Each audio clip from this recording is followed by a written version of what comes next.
Yo, what is up guys, Ghost here, and today we're going to be talking about the top 5 things that I don't want to see in the next Battlefield game. So as we know, DICE and EA of course are getting started on their work on the next Battlefield game, and I'm sure they're looking into the current roster of specialists, the gadgets, the vehicles, all the features that are in Battlefield 2042, and they are currently trying to decide what do they want to keep in the game, what do they want to get rid of, and what was just, an absolutely terrible idea to begin with. So in this video, to help out in those means, I thought I'd go over a little list of some of the things in 2042 that really should not be considered for the next game. Before we get started though, as always guys, if you do enjoy the videos here on the channel, don't forget to hit that subscribe button so you don't miss out on any future content. We are coming up on 47,000 subscribers. The end of year goal is kind of like 50,000, so that would be amazing to hit that this year. So any help you guys can give me is, as always, very appreciated.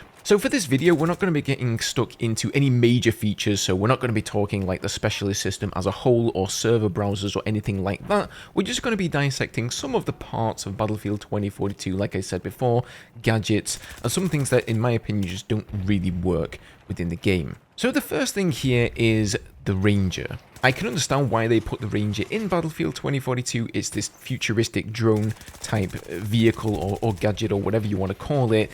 But let's be honest here, it doesn't really add anything to the gameplay at all, and it just makes it feel wholly, unfair when you get killed by the Ranger. How many times have you jumped around a corner, sprayed down 2 or 3 enemies, only to find that there's a Ranger there, and you have no way to kill him outside of absolutely mag dumping him? The amount of health the Rangers have is just far too high for what you get from killing them. You only get a single infantry kill for killing the Ranger, yet it takes about, like 50 rounds or something ridiculous, even after the recent nerf. And the player that calls in the Ranger doesn't really have to do anything at all. All they have to do is not accept a revive, stay there on the floor while they're dead, and just wait for their Ranger to kill you. And what's more, you can't even out DPS it, so you can't crouch or jump around or strafe side to side to throw off the Ranger's aim, because it is controlled by AI and it is never going to miss. Coming in here at number 2, and much in the same vein as the Ranger, we have Boris's sentry gun, and we're going to give a special mention to Crawford's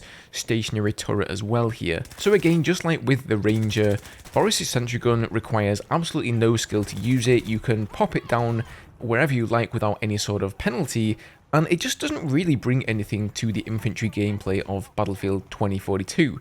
They have changed the sentry gun so it prioritizes vehicles now after Boris was made to be an engineer, but it still seems to be predominantly used against infantry. I can tell you that as a vehicle player, Boris's sentry turret barely tickles me and it doesn't annoy me at all, but as an infantry player, it's super annoying.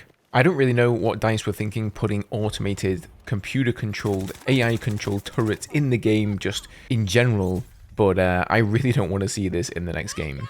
And again, Crawford's gun, at least with this one, you can be tactical with it. You have to take up a good positioning, and it's something you have to aim yourself. So I've got a few more kinder words to say about that one. But I think that the situations where it's actually usable are few and far between, and as such, Crawford is actually probably one of, if not the worst specialist in the game at the moment. Coming in at number 3 here, we have the helicopter gunships, as they're now called, and special mention here to the LATV-4, the recon buggy. So there's nothing wrong with the helicopters in the game as transport and the LATV-4 as a transport in general, but equipping them with all these kinds of different weapons that they've had in Battlefield 2042 has just created a myriad of problems that DICE have had to deal with in terms of game balance. I don't know how many times they've changed the Superhind and the Condor here, and we've all just said it, just get rid of the weapons, leave the miniguns on the side, get rid of the 40mm grenade launcher, get rid of the 50mm cannon on the front. But instead, they've decided to go down the route of just calling them gunships, pretty much admitting defeat. I don't really know what was wrong with the transport helicopters from previous games that were quite tanky and had the miniguns on the side, and they were fantastic for transport. And hey, even if you had a couple of guys repairing in there, you could go on some pretty nice kill streaks as well with those miniguns. Like, they didn't need any changing. I feel like they've iterated upon them just for the sake of doing it, but it hasn't really benefited the game as a whole. And as I say, with the LATV, UAV, you know, if it's a transport vehicle, just let it be a transport vehicle. I think the way it was handled in previous games where you had an HMG or an LMG on top of the transport jeep was absolutely fine. There's no need to change or alter that. We don't need to have cannons, explosive cannons, grenade launchers, you know, mortars and all this kind of nonsense on top of those vehicles when they're solely supposed to be transports. Coming in at number 4, we have the armor plate gadget.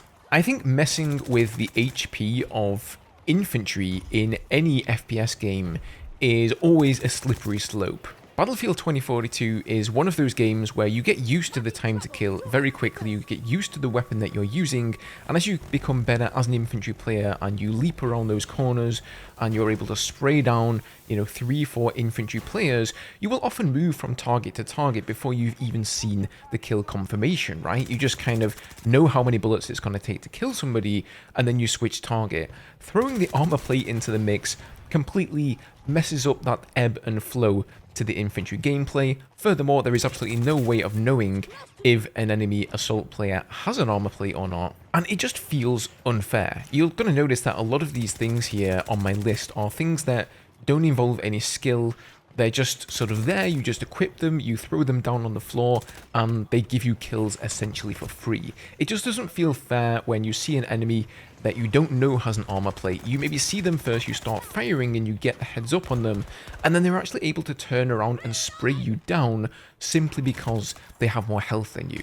I'm not some sort of an FPS expert, but I think in any FPS game, it's a good idea to strive towards designing the game around the skill of the player, and, you know, not just sort of throwing them free bones like, hey, here's a free kill because you pressed a button and equipped an armor plate. Here's a free kill because you stuck a sentry turret down on the floor. And last but not least, coming in at number 5 here, I know this is going to be a bit of a controversial one, we have the railgun tank, and we're going to give a special mention to the railgun sniper as well. So I think one of the themes of Battlefield 2042 for me has been the trivialization of skills that have long been sought after and developed by Battlefield players through many a game. And I feel that the railgun tank is one of the biggest offenders in that regard. Sniping vehicles, and especially sniping helicopters as a tanker, used to be one of the hardest skills and the most rewarding skills in the game, and the railgun tank has come in and just completely done away with that. The railgun, as you will know, has very little bullet travel time, it has no drop whatsoever. The only skill to it is that it has a charge up time, but because you're able to cancel that charge and save your shot whenever you want, if you find that your shot on an enemy helicopter or a tank isn't lining up, there's no harm, no foul really, you haven't lost anything. I think the difference here is that if you're playing in a tank and you've actually fired your shell and you miss, well, now you've wasted that shell, right? You're losing out. So generally speaking, you're going to wait to fire a little bit longer, you're going to wait till you've got that perfect shot, whereas in the railgun tank, there's nothing really to lose, and if you stick it out for long enough, you're easily going to be able to snipe helicopters and tanks, you know, off the battlefield. Furthermore, they've really pigeonholed the vehicle in itself to only be good at that one thing. Like, if you don't camp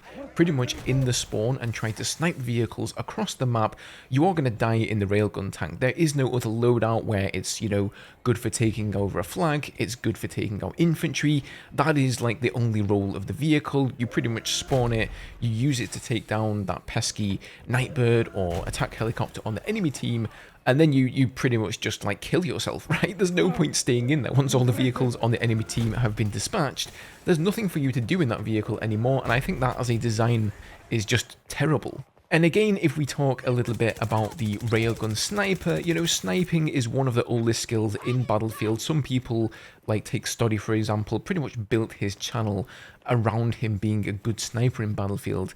And as you guys will know, a couple of the good facets of being able to snipe is bullet prediction, bullet travel time, bullet drop, all those kinds of things that go into you hitting those shots, and the railgun just completely does away with all of those. And it's, you know, a bit of a slap in the face of every good sniper out there on the battlefield. So that is my top 5 list. I would like Battlefield to go back to being, you know, more of a skill-based shooter. That used to be the case, and in past Battlefield games, take Battlefield 4 for example, you could spend your entire game time practicing in the jets or the helicopters or throwing people or being a good tanker or being a good sniper. Take any one of these facets, you could spend all your game time doing that and still not manage to perfect that thing. And it was very rare to find a player who was good at all of those things at the same time.